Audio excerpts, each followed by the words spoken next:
Texas Longhorn herself. But she will be. Series holds some thrills in store like the ones we saw in both league championship series. We've got 2 days off now, then we get back to business at Shea Stadium on Saturday night. The World Series, already they're calling it the Shuttle Series.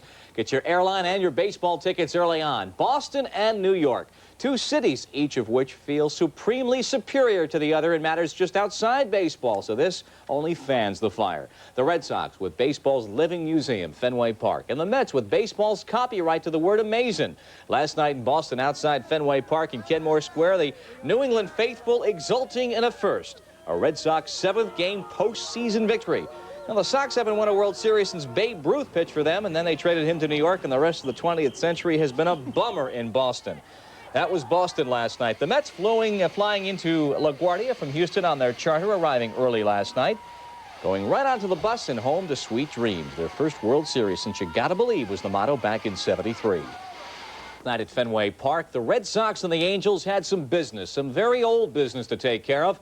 Gail Gardner was there for the LCS, and she says the folks who write the history books were waiting for last night's final score.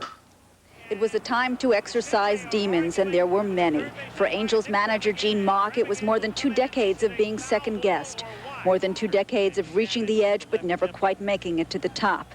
For the Red Sox and John McNamara, it was the sins of the fathers visited on the sons. A history of not winning a 7th game in 40 years at Fenway, a burden they collectively carried and finally unloaded. An errant throw by Dick Schofield, a rare misplay by Gary Pettis in deep center. The stage set for Jim Rice's power heroics, 3-run homer, 7 unearned runs. The Gremlins strictly West Coast. The Sox had beaten the odds. We put 10 runs on the board one night, put 8 runs on tonight, and so we showed everybody that, we're for real.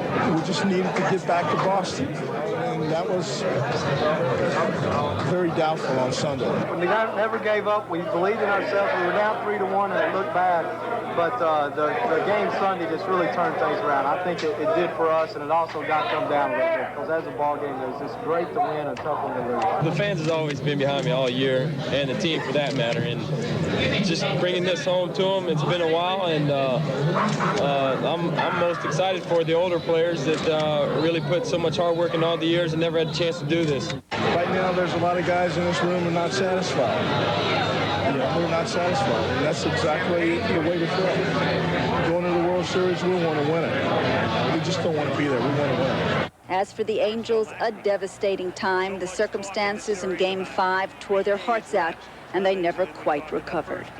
I don't know. It just wasn't in the cards, man. It just seems like it's too uncanny the way things happen. That we're 1 pitch away and couldn't put them away on Sunday, and then our leading hitter gets an insect bite of all things to put him out for the last 4 games, and it just.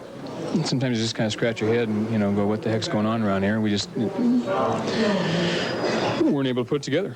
I hate to admit it or say that was the deal, but, I mean, we were terrible. Games 6 and 7, we were terrible. We just weren't a good ball club at all. 8 months of grinding, and we thought it culminated in a championship on Sunday.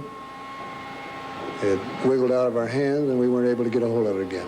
I hate to admit it, and I was fighting, even letting it show in my face. But we came back here undermanned and in a little bit of shock after the Sunday game.